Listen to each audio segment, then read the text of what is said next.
Who would have believed that what they thought would never reach the ears and eyes of the world would be revealed in a time like this? What is being revealed here will truly open your eyes to what is to come.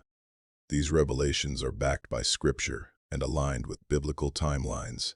It is worth watching, because the events described may happen sooner than you think. Tell us where you are watching this experience from, so that our prayer team can include you in tonight's prayers. Now, I will begin sharing today's experience. My name is Dr. James Mitchell. I am 47 years old, and I died on the 21st of March. The doctors told me I was gone for 3 minutes, just 3 minutes. But what I saw, what was revealed to me in that time, it has broken something open inside me that I cannot close again, and I need to tell you everything, even though I know it will sound impossible. Even though I know people will think I have lost my mind. I have spent 23 years of my life as a medical doctor. I graduated top of my class. I was the kind of student who stayed awake at night reading medical journals, who asked questions that other students did not ask, who wanted to understand not just how the body works, but why it works that way. I was driven, ambitious. I believed in the power of medicine to change the world. I worked in the biggest government hospitals and research facilities, the kind of places where they make decisions that affect millions of people, places where important research happens, places where policies are decided that shape how medicine is practiced across entire nations, the kind of places you see in movies, where the smartest people gather to solve the hardest problems. I thought I was part of something good, something important, something that truly mattered. And for many years I believed that with all my heart, but as the years went by, something started to happen. I started to see things that did not match what I believed. Small things at first, a research project that showed promise suddenly getting defunded, a scientist who was asking too many questions being removed from a team, a piece of data that seemed important but was never mentioned in the final report. Small things, but they started to add up. The government, yes, they have good intentions. I truly believe this even now. Most of the people I worked with, they wanted to help. They wanted to save lives. They went into medicine because they cared about people. I knew these people. I worked alongside them every single day. They were good people, honest people. But there was always something else happening at the same time. Something quiet. Something that happened in the meetings when only certain people were in the room. The meetings that junior doctors like me were not always invited to.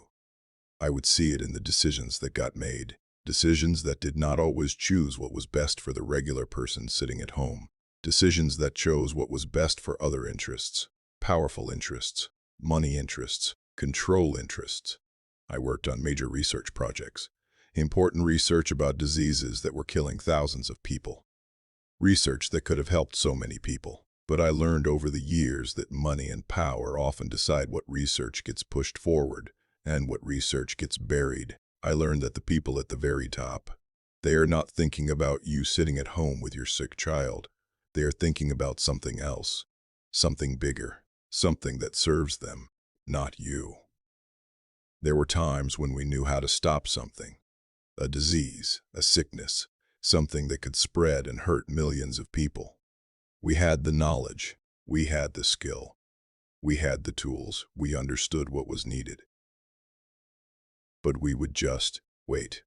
We would not act. We would not move forward. And I realized it was because somewhere, someone decided that it was not the right time, not the right moment, not the right strategic moment, and people would suffer and die while we waited. People who could have been saved. Thousands of them, maybe millions. And then there is something else, something that almost nobody knows about, something that keeps me awake at night even now. The sicknesses you see today, the diseases that are killing people, the new viruses that appear from nowhere and spread so fast, many of them, they do not come from nature the way we tell people they do. They come from labs, from places like where I worked. I've seen things. I have been in rooms where things were discussed that shocked me. This is not something I should say out loud. This is not something they want doctors like me to talk about, but I cannot stay quiet anymore. Not after what I have seen. Not after what I have been shown in that place between life and death. I was at the hospital that day, March 21st. It was a Tuesday, a normal day. Nothing that felt different from any other day. The sun was shining through the windows. People were working. Machines were beeping. Everything was normal. I was in a meeting with four of my colleagues. We were in one of the conference rooms on the fourth floor. We were just talking about research projects. Nothing unusual. Nothing that should have caused what happened next. We were discussing policy, discussing what studies we would continue and what we would stop funding, discussing which directions our research would go and which directions we would abandon. Just regular conversation. Just work. The kind of conversation that happens 1,000 times a day in hospitals and research facilities all over the world. I remember what we were talking about. We were discussing a study about a new treatment. A treatment that could have helped with one of the diseases we were researching. One of the scientists, Dr. Sarah Chen, she was excited about it. She was explaining the early data. The data looked good, really good, better than we had expected. But another person in the room, a man named Dr. Richard Walsh, he was not excited. He was quiet. And then he said something that I have not forgotten in all these years. He said that the funding for this study would need to be approved at a higher level, that it was not a decision we could make, that we should wait to see if they approved it. I asked him why we had to wait. The data was good. The science was sound. Why would we not move forward? He just looked at me, and in his eyes I saw something, a kind of sadness, a kind of resignation. He told me that some things were decided for reasons that we would not understand, that there were bigger pictures that we were not supposed to see. I did not understand what he meant, not at the time, but I remember feeling something shift inside me, a kind of uneasiness, a feeling that something was not right, and then something happened inside my chest. It was like a lightning strike, like something just broke open inside. The pain was so sudden and so sharp that I could not breathe. It was not like any pain I had felt before, and I am a doctor. I have felt pain. I have broken bones. I have gotten burns. But this was different. This was like my entire chest was being torn apart from the inside. I felt my hand go to my heart. I felt my knees start to give way. I tried to hold on to the edge of the table, but my body was not listening to me anymore. Everything was moving in slow motion. I could see the faces of my colleagues turning toward me. I could see their mouths opening. I could see them moving toward me. But I could not stop what was happening. I could not make my body obey my mind. The pain was too much. My heart was not beating right anymore. I could feel it. I could feel something breaking inside my chest. I just fell. I remember the moment when my knees gave out completely. I remember the shock of hitting the floor. But even that impact did not hurt as much as the pain in my chest. My colleagues were there immediately. They were doctors. They knew what to do. They knew CPR. They knew emergency procedures. I could see them working. I could see Dr. Chen pressing hard on my chest, one hand on top of the other, pushing down with force. I could see her face. She was terrified. Her eyes were wide and she was pushing so hard that I could hear her breathing. She was counting. 1, 2, 3, 4, 5, counting the compressions, and then another person was trying to give me rescue breaths. Dr. Walsh. His face was right above mine. I could smell his breath. I could feel the pressure of his mouth on my face. I tried to tell them I was okay. I tried to say that I was still here, but I could not make any sound come out. My voice would not work, and then I heard a sound that told me something very bad was happening. An alarm. From my heart. The machine that was monitoring my heartbeat was going crazy. The beeping stopped being a regular beep. It became a long, continuous tone. And then I remember nothing. Complete darkness, complete silence, like someone had turned off the whole world. When I opened my eyes next, I was not in pain anymore. That is the first thing I noticed. The pain was completely gone. All of it. Like it had never been there. One moment I was experiencing the worst pain of my life. The next moment, nothing. Completely gone. I looked down and I saw myself lying on the ground. I could see my body. I could see my colleagues standing over me. They were still pushing on my chest. They were still trying to save me. They were still doing CPR. The sound of their counting filled the room. 1, 2, 3, 4, 5. Over and over. But I was not in that body anymore. I was somewhere else. I was above it.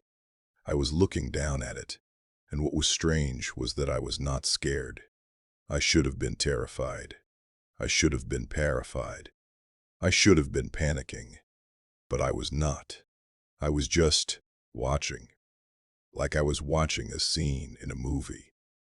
Like this was happening to someone else and I was just observing. I could see the fear on their faces. I could see Dr. Chen's hands moving fast. I could see how hard they were working. I could see the terror in their eyes. They thought I was dead. They were fighting to save my life. They did not know that I was right there watching them, feeling nothing but a kind of strange peace. There was a sound, a beeping sound. Not the heart monitor. Something else. Machines starting up. People running into the room. Emergency personnel. More doctors. More nurses. The room was becoming crowded. There were so many people suddenly. All of them working on my body. All of them trying to save the man on the floor. But it all felt very far away. Like I was looking at it through glass. Like I was in another room watching this happen on a television screen. I did not feel connected to what was happening. I did not feel like that body on the floor was me anymore. I had moved on from it somehow. I had left it behind. I heard a voice calling my name. Dr. Mitchell. Dr. Mitchell, stay with us. Stay with us. A female voice. One of the nurses. She was begging me to stay alive, but I did not want to stay in that room. I did not want to stay watching people try to save my body. Something was pulling my attention away. Something else was calling to me. I turned my head. I do not know how I did it. I do not know if I had a head anymore. But I turned my attention and I saw it.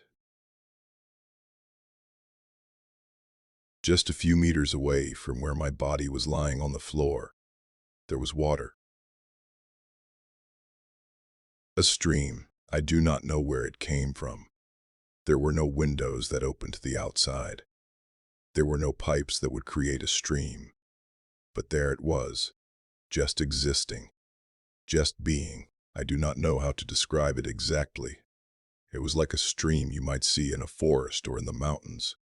But it was not just water.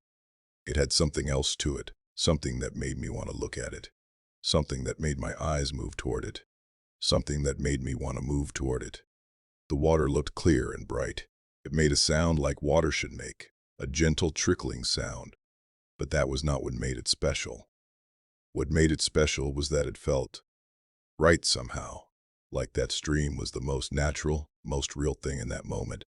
Like that stream was more real than the room I was in, more real than my body on the floor, more real than anything, and I did move toward it, without thinking, without deciding. My feet just started moving in that direction.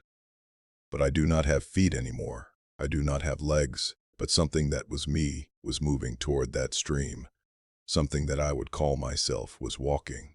Even though I did not have a body to walk with, I was no longer paying attention to my body on the floor. I was no longer watching my colleagues trying to save my life. I was no longer hearing the sounds of machines and voices. Something in me just wanted to get to that stream. It was calling to me somehow, not with words, but I could feel it calling, like it was pulling on something deep inside me. I was walking toward it when something came, a wind. But it was not like a normal wind. It was not cool air moving from one place to another. It was like the air itself had become alive and was moving with purpose. It was wild and fast, and it just picked me up. It caught me, it held me, it moved me. But I was not frightened. Even though this wind was powerful and I could not control it, I did not feel fear. I felt safe somehow. Safe in the middle of something I did not understand. Safe in something that was beyond my ability to comprehend. There was no danger in it. There was no threat in it. There was only a kind of certainty, a kind of knowledge that this was supposed to happen, that this was right. The wind carried me. It felt like flying, but not like airplanes or helicopters or anything. mechanical. It felt natural. It felt like the wind was a living thing and it was carrying me because it wanted to, because it was supposed to. Time did not work the same way. I could not tell how long I was being carried. It could have been seconds or hours or years. There was no way to measure it. There was just the sensation of moving, of being carried, of going somewhere important. And then the wind stopped. It just stopped. And when it stopped, I was standing in a place that I have no words for. I was surrounded by beings, thousands of them, maybe more. I could not count them. My mind could not process the number. But I could see them all around me, stretching in every direction. Above me and below me and beside me, they were tall and they were bright, and they were holding things in their hands. Each one of them was holding something that looked like a scroll. An old scroll. Ancient.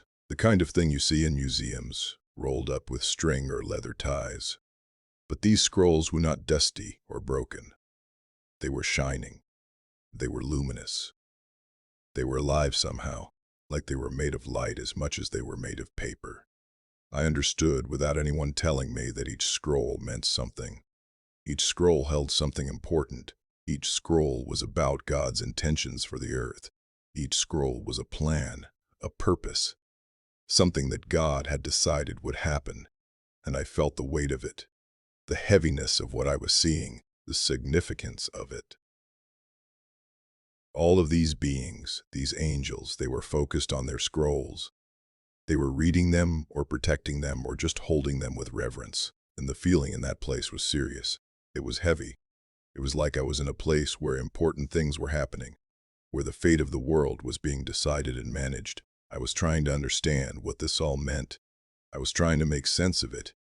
I was standing there, confused, looking around at this place that I had no framework for understanding.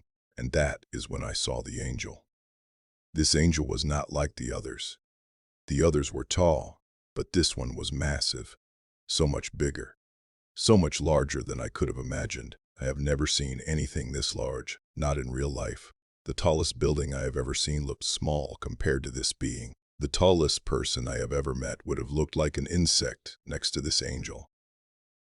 But what shocked me, what made me stop thinking entirely, what made me freeze where I stood, was that this angel did not have wings. I have spent my whole life being taught about angels, in Sunday school when I was a child, in church as a teenager, in conversations with my mother, in paintings and pictures and statues. Everyone always said angels have wings, beautiful wings, powerful wings, white wings or golden wings, wings that they use to fly, wings that are a symbol of their heavenly nature. But this one had no wings at all, just a tall, shining being with a presence so strong that I could feel it like physical pressure. Like the weight of the air around this being was heavier than the air anywhere else. The angel looked at me. I do not know how to explain what that felt like. It was not like when another person looks at you. It was not just eyes meeting eyes. It was deeper than that. It was like he was looking at my entire being at once. My whole life at once. Every thought I had ever had. Every choice I had ever made. Every secret I had ever kept. All of it visible to him in a single look. I felt naked, completely exposed. But not in a bad way. Not in a shameful way. Just in a way where I understood that there was nothing I could hide from this being. There was no point in pretending. There was no point in lying. This being knew everything about me. The angel spoke to me. I do not know if he used actual words. I do not remember hearing a sound. But he communicated with me. His message entered my mind fully formed. His thoughts became my thoughts.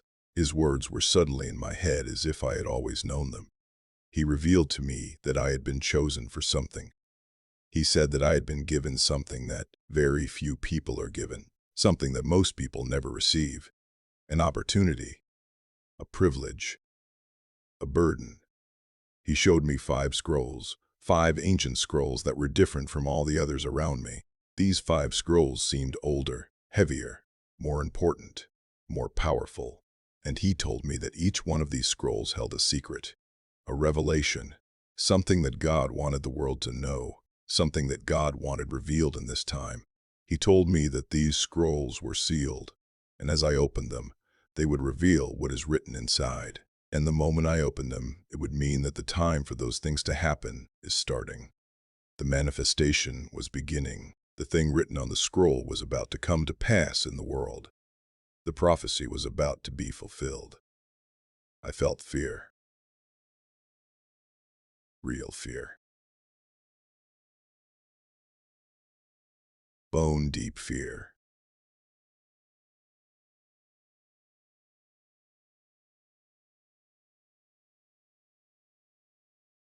The howl, Raldiv here. What if the scroll showed something to Karaman and sound? What if they showed suffering, war, death? What if they showed the end of the world? What if I opened one and it meant that something bad was coming to the earth? Something that could not be stopped. Something that would cause so much pain? The angel, he knew what I was thinking. He knew my fear. He knew my hesitation. He revealed to me that I should not be afraid of being the one who opens them. He told me that there are countless angels in heaven. He showed me that there are millions of servants of God who could deliver this message. God has so many messengers, so many beings who would be honored to carry this message, so many beings who would volunteer to open these scrolls. He was telling me that I was not special, that God did not need me specifically, that if I refused, God would simply ask someone else, another person, another angel, another servant. The mission would go on. The scrolls would be opened. The revelation would come, but it struck me then. It hit me like something physical. Whether I opened them or not, it did not matter. At the time that God had already decided someone would open them. The revelation would come. The truth would be revealed. It was already set. It was already decided in heaven. It was written. It was fated. It was going to happen no matter what I did. So whether it was me or someone else, the scrolls would be opened. The truth would be revealed. The time would come.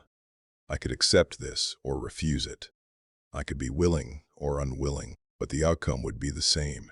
The world would know what was written on these scrolls. With that understanding, something changed in me. I was still afraid.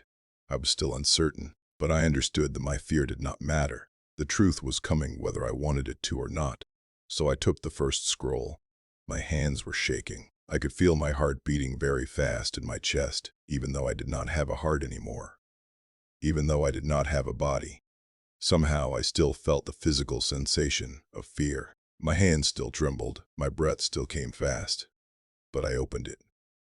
And what I saw made me understand something I had been starting to suspect my whole career.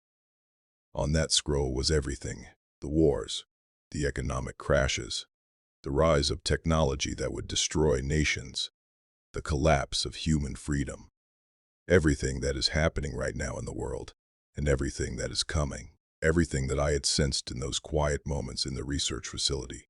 Everything that I had felt when decisions were made that did not make sense. Everything that I had suspected when I saw the power that money had over policy. I saw it all unfolding like a plan that was made a long time ago. Not by accident, not by chance, not by the natural flow of human history, but designed, intentional, created by someone or something with intelligence and power and long-term vision. The first thing I saw was wars. I saw nations starting to fight each other. Small conflicts, regional disputes over resources or territory or historical grievances. I saw them grow and expand. I saw nations that had been at peace for a long time suddenly turning against each other. Tensions rising, military buildups. The reasons they were given by the media were understandable, logical: resources, territory, religion, honor, national pride, self-defense. But underneath those visible reasons, I could see something else, something pushing it, something moving it forward, someone orchestrating it. The conflicts were not random. They were not the result of natural human disagreement. They were being encouraged. They were being shaped. They were being guided. These small wars, they were spreading, they were multiplying. Nation against nation, region against region. And they were not staying small. They were growing. The conflicts were getting bigger and bigger. The number of deaths was increasing. The amount of destruction was increasing.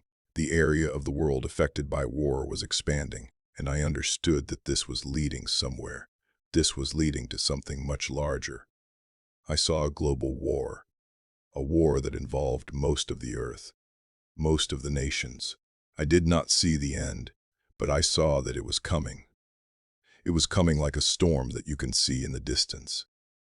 Dark clouds building on the horizon, a rumble of thunder getting closer, a war that would make all the small wars look like nothing.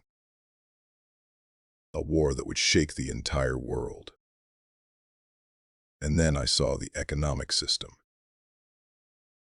I saw how money controls everything, how money is the blood of human civilization, how the people who control money can make decisions about what people eat, where they live, what work they do, what they are allowed to know.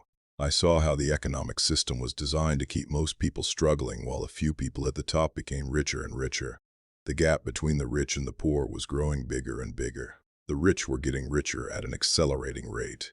The poor were getting poorer at the same time. I saw how this system was not an accident.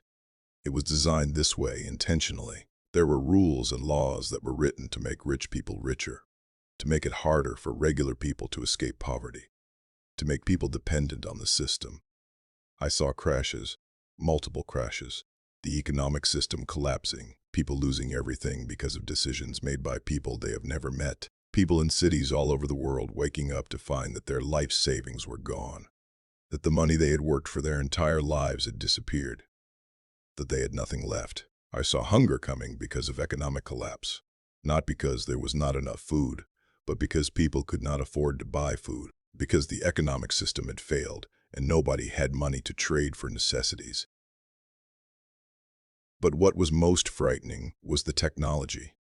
I have been a doctor for 23 years. I have seen how technology has changed medicine, how it has saved lives, how computers have helped us understand diseases better, how machines have made surgery safer, how internet connectivity has allowed doctors in one part of the world to consult with doctors in another part of the world. But on that scroll, I saw something different. I saw technology becoming a weapon, a massive weapon.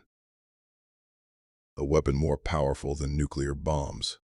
I saw it used to destroy, to kill, to control, to watch, to manipulate, to change the way people think. I saw how technology would rise and become so advanced that it would be more powerful than armies, more powerful than governments. I saw artificial intelligence that could think faster than human minds.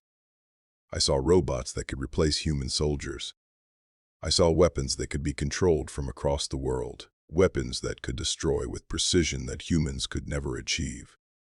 I saw how it would be used to end whole nations, not by invading them with soldiers, but by controlling their technology, by shutting down their power systems, by destroying their communication networks, by making it impossible for people to survive in modern society, whole populations disappearing from the earth because technology had been turned against them.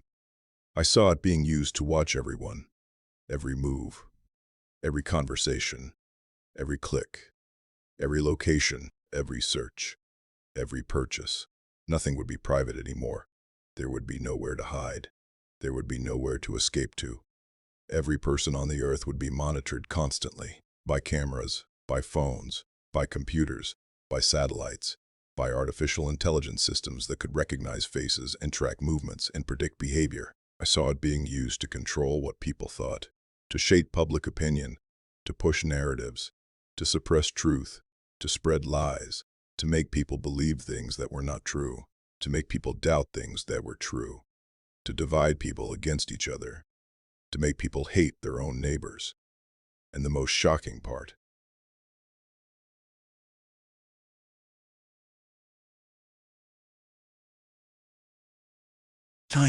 was that I understood that all of this was planned. The wars, the economic crashes, the rise of dangerous technology. It was all designed for one purpose, one goal, a one-world government, a single power that would control everything, that would control everyone, that would have absolute authority over every person on the earth. That was the purpose. Everything that is happening, everything that is coming. It is all being pushed forward to create a world where one single government, one single power, controls the entire earth. One authority, one set of rules, one system, one leader, and everyone on earth would have to follow it or be destroyed. Everyone would have to submit or die. I felt my legs go weak. I felt tears on my face. My entire body, even though I did not have a body, was shaking with the weight of what I was understanding. I did not want to see more. I did not want to know more. I did not want to open another scroll. I wanted to close my eyes and pretend I had never seen this. I wanted to wake up in my hospital bed and believe it was all a dream, a hallucination caused by the lack of oxygen to my brain. But the angel, without speaking, without moving, somehow told me that I had to continue. The other scrolls needed to be opened. The other truths needed to be revealed. I could not stop now. He placed another scroll in my hands, the second scroll, and even though I did not want to, even though every part of me was resisting, I opened it. And what I saw broke my heart in a way that words cannot describe. I had always believed that people, deep inside, care about each other. That humans have compassion. That we love our families. That we want to help when we see suffering. That there is goodness in people. That God made us with the capacity to love and to sacrifice for each other. I had worked with doctors who sacrificed their time and their comfort to help people who were sick. I had seen nurses working 18-hour days because they wanted to help the sick and the dying. I had seen people give up comfortable lives to work in poor countries, helping people who could not pay them. I had believed that humanity at its core was good, that we were looking out for each other, that we wanted the best for each other, that even though there was evil in the world, there was more good than evil. That love was stronger than hate, but on that scroll I saw something else, something that shattered that belief completely. I saw that at the highest levels there is a group, a small group of people, elites. They are not many, maybe a few hundred in the whole world, but they have more power than billions of regular people. They have accumulated wealth that is beyond imagination. They have control over the major institutions of the world. They have influence that touches every country, every government, every major decision, and they run everything. Everything. They are in governments, sitting in advisory positions, whispering in the ears of presidents and prime ministers. They are in banks, controlling the flow of money. They are in corporations, making decisions about what products get made and sold to the world. They are in media, deciding what stories get told and what stories get hidden. They are in universities, determining what is taught and what is not taught. They are in hospitals, deciding what medicines are approved and what medicines are suppressed. They are everywhere at the top, and they are connected to each other. They know each other. They attend the same meetings. They talk to each other. They work together, even when countries are fighting each other. Even when there are wars and conflicts, these elites are working together behind the scenes. They profit from wars.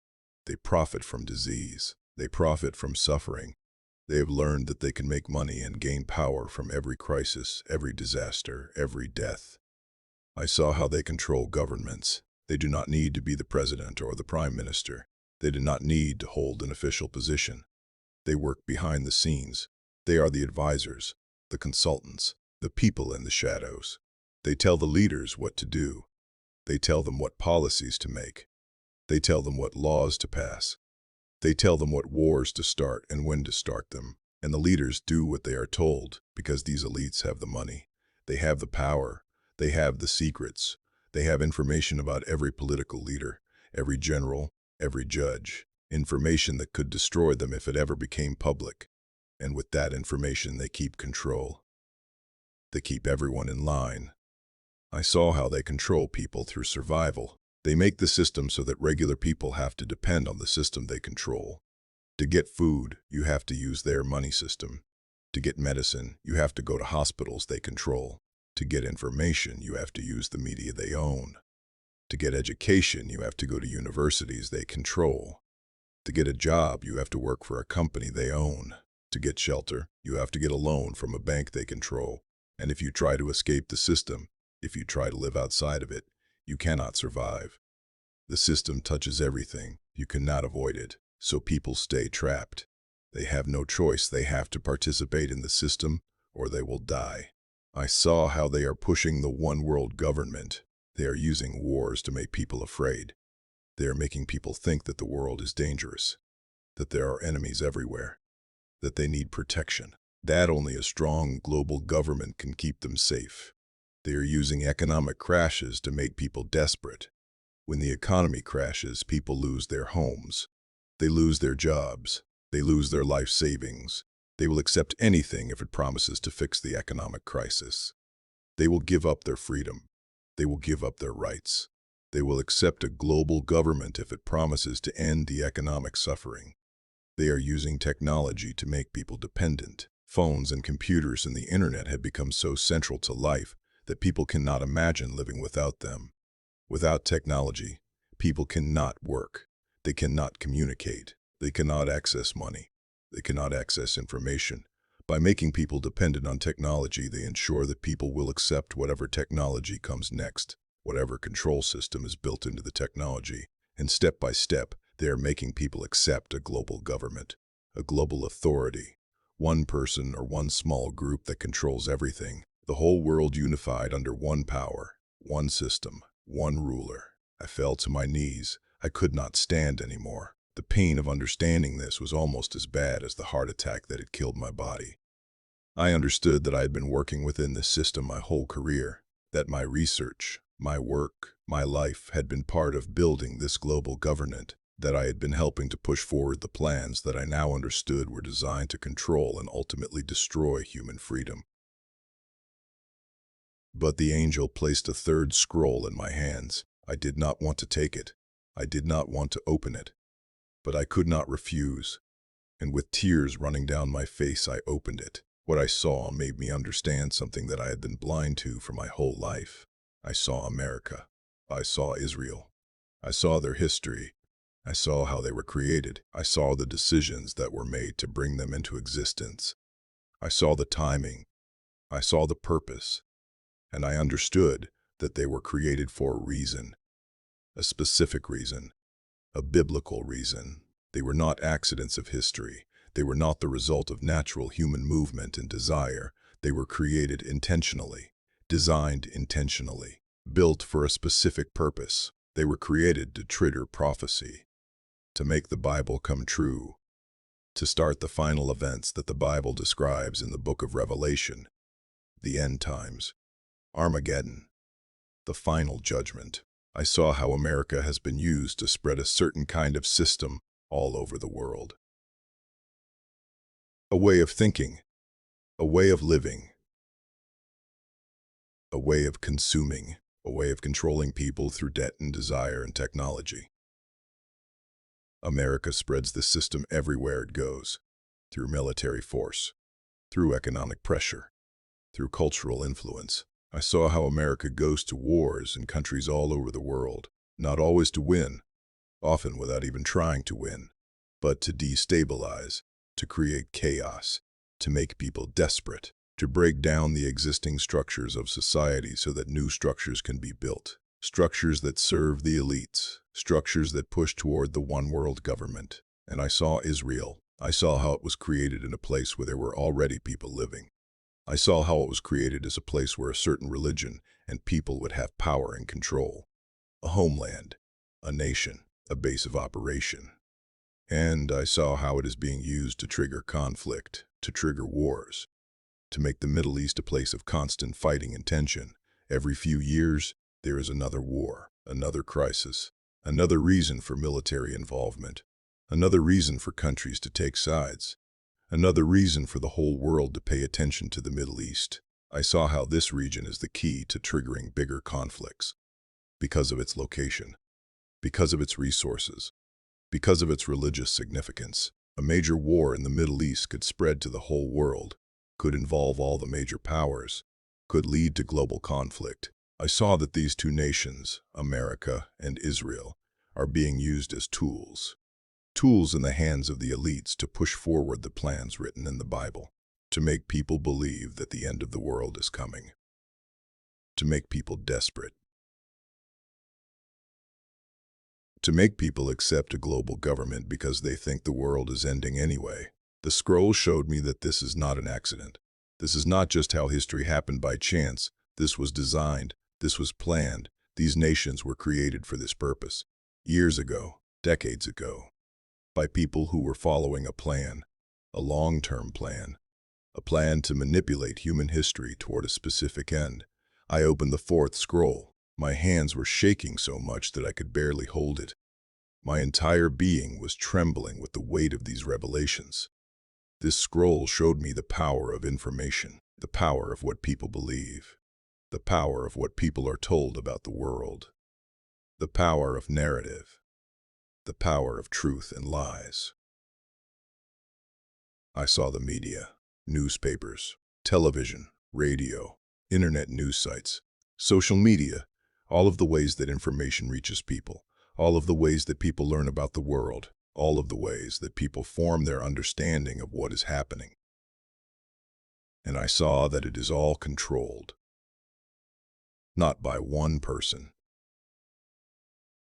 but by a small number of people who are all connected. They are linked to each other. They meet together. They decide together what stories get told. They decide together what stories get hidden. They decide together what you hear about and what you do not hear about. They own the major news organizations. They own the major media companies. They control the major social media platforms. They have influence over the major internet search engines. So information flows through their hands. They can shape what the world knows. I saw how corporations work with the media, how they advertise their products, how they make people want things they do not need, how they make people believe things that are not true. I saw how the corporations make money from suffering, from sickness, from fear. And they work with the media to hide this, to make sure that the public does not understand how they profit from pain. I saw how institutions work the same way. Universities, hospitals, government agencies, research facilities. They are all part of the same system. They all push the same message. They all work toward the same goal. And if you question it, if you try to say something different, if you try to reveal information that contradicts the official narrative, they will silence you. They will remove you from your job. They will destroy your reputation. They will make sure that other people in your field ostracize you. They will make it impossible for you to work. They will make sure nobody listens to you. They will make you an example to everyone else. A warning: do not question, do not speak out, or this will happen to you too. And I saw how all of this is being used to push the narrative for a global government. Every story that is told, every piece of information that people receive, every idea that is presented as truth, it is all designed to make people accept the one world government when it comes. I saw how media would be used to make people afraid, to make them think that there is a crisis, a threat, something that only a global government can solve.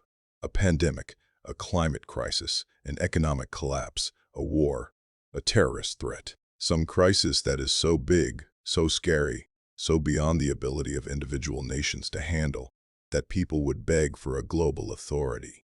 People would accept a global government. People would give up their national sovereignty. People would give up their freedom, all because they were so afraid of the crisis. I saw how corporations would be used to control people's lives even more.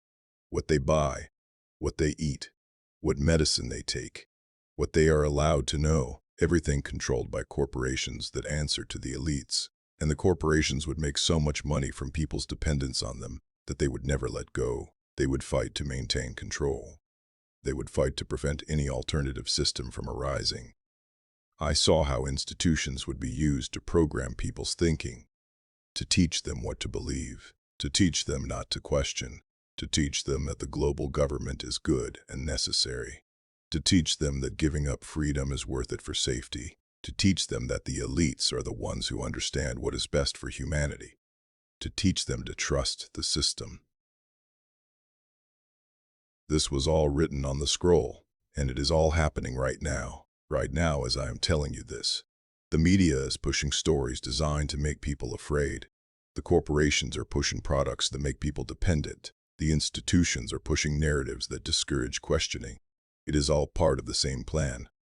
The scroll showed me how this is not happening by chance, how different organizations are not competing with each other, how they are coordinating, how they are following the same plan, how they are all working toward the same goal. The one world government. I could not hold the fourth scroll anymore. I wanted to throw it away.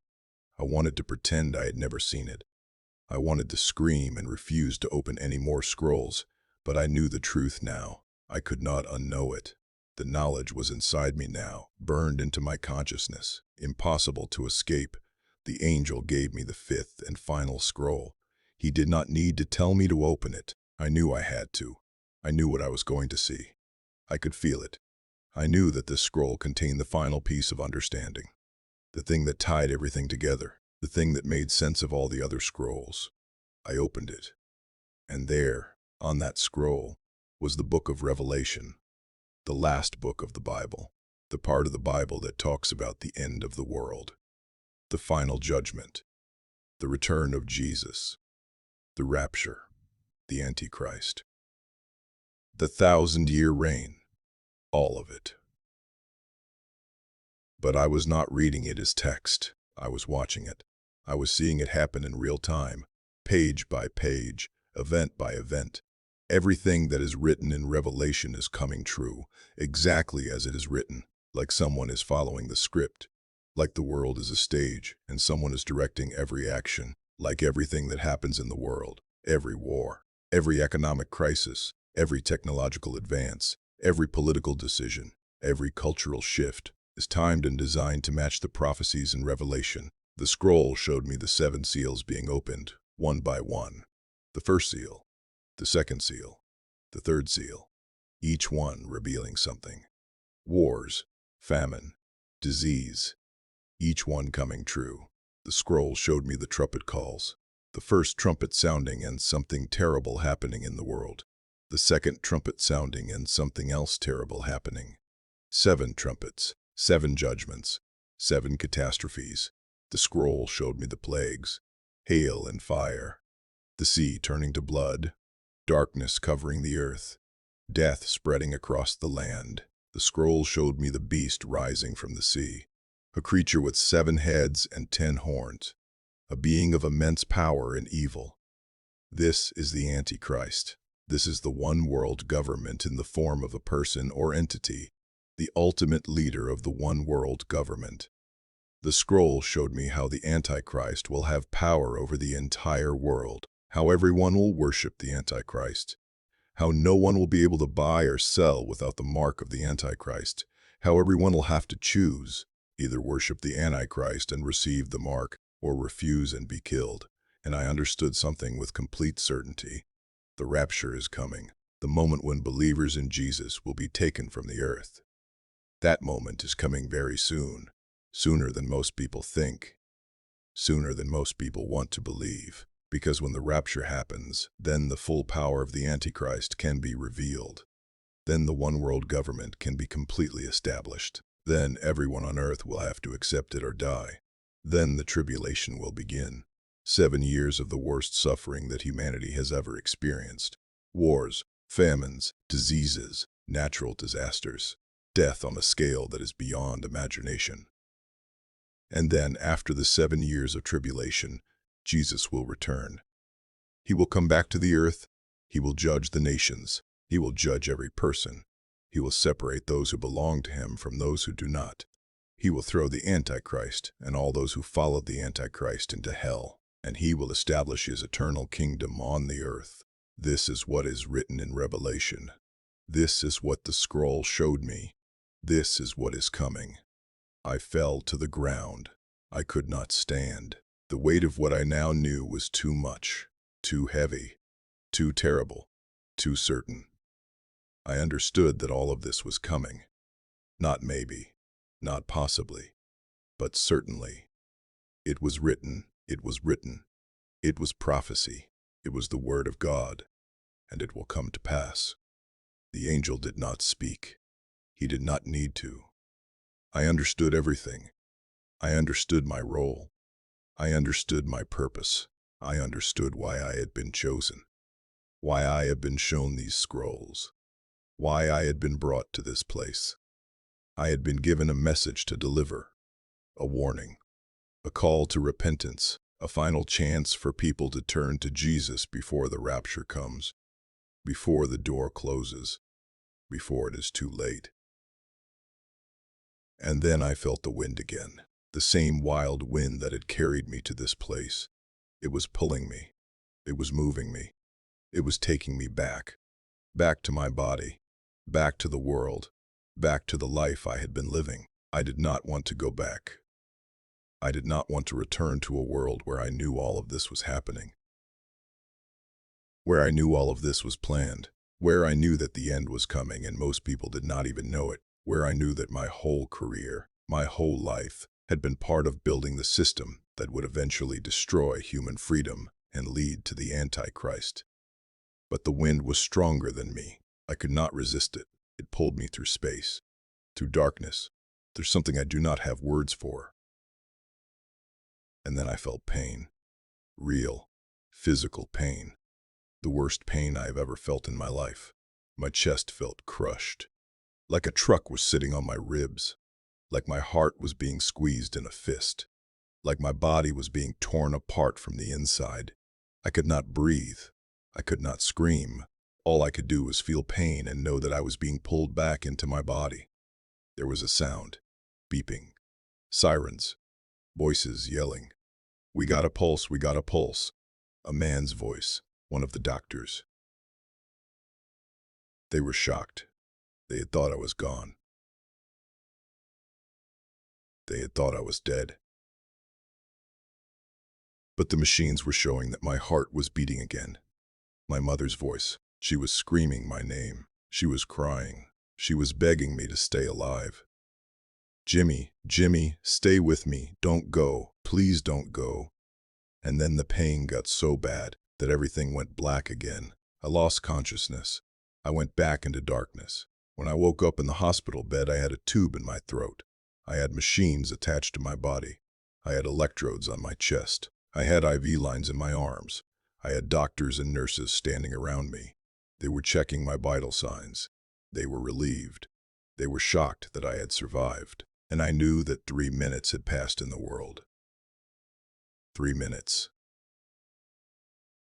The medical people told me this. My wife told me this. The doctor said, "You were in cardiac arrest for 3 minutes. We did CPR. We used a defibrillator. And your heart started beating again. You are very lucky." But the things I had seen, the 5 scrolls, the revelation about the global government, the truth about America and Israel and technology and media and the rapture, those things could not have been shown to me in 3 minutes. Not like that. Not with so much detail. Not with such clarity. Not with everything being explained perfectly. Not with the scrolls showing me specific events and how they connect to the final prophecies. It felt like I was in that place for 12 hours, maybe more, maybe much longer than that, maybe longer than it is even possible to measure in normal time. But somehow, all of that happened in 3 minutes. The tube came out of my throat a few days later. My voice was rough and broken like I had been screaming. My body felt weak. My muscles had begun to waste from lying in a hospital bed. But my mind was clear, clearer than it had ever been. The visions were burned into my memory. The scrolls.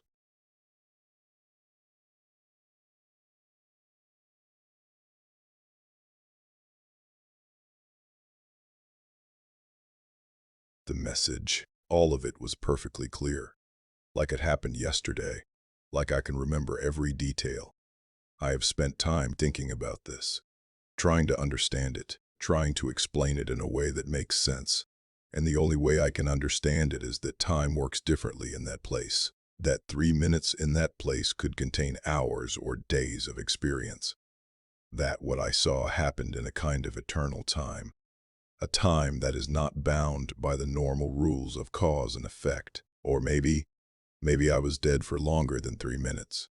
Maybe the doctors are wrong about the time. Maybe I was gone for many hours, and they only realize it now, measuring time by the heartbeat that it stopped and then started again. Maybe time is more flexible than we think. I do not know. I only know what I experienced. I only know what I saw. I only know that those 5 scrolls revealed the future of the world to me. And I know that what is written on them is coming to pass right now. I have worked in government facilities. I have worked on research that affects millions of people. And I know now that what I saw on those scrolls is true, because I have seen pieces of it my whole career. I have seen the system working.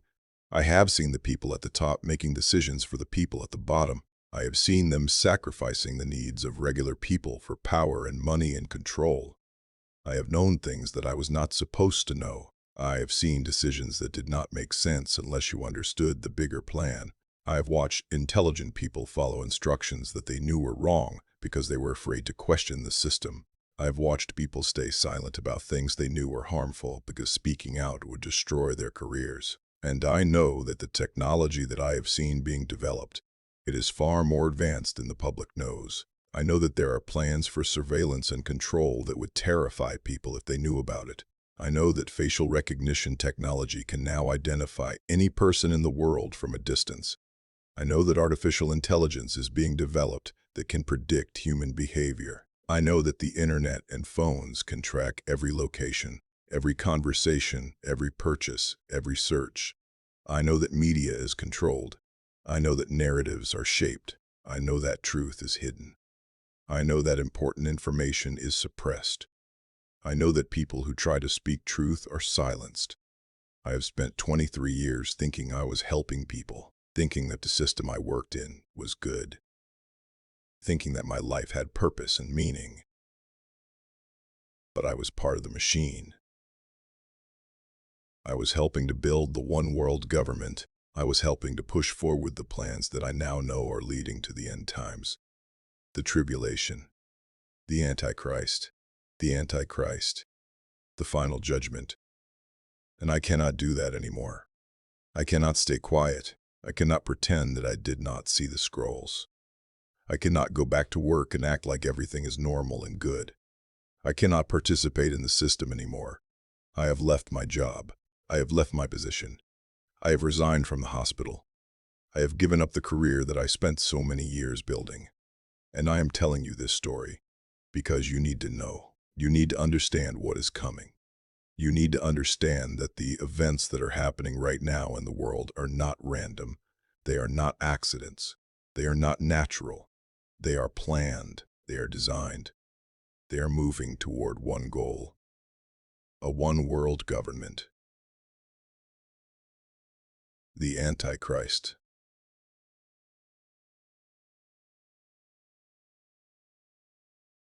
Did this to scare you? I say this because you deserve to know the truth, because you deserve to understand what is happening to your world. Because I could not live with myself if I stayed silent. The war between nations is growing. The economic system is becoming more unstable. Technology is becoming more dangerous and more controlling. Media is becoming more powerful and more dishonest. And it is all pushing us towards something that the Bible already predicted 2,000 years ago. The door is closing.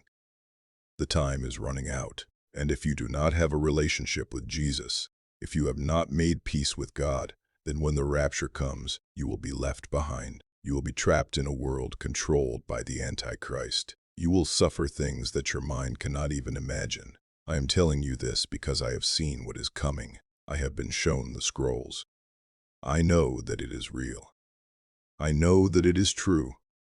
And I know that there is only one way to escape it. Only one way to be safe. Only one way to be on the right side when everything falls apart. You have to give your life to Jesus. Right now. Not later. Not when things get worse.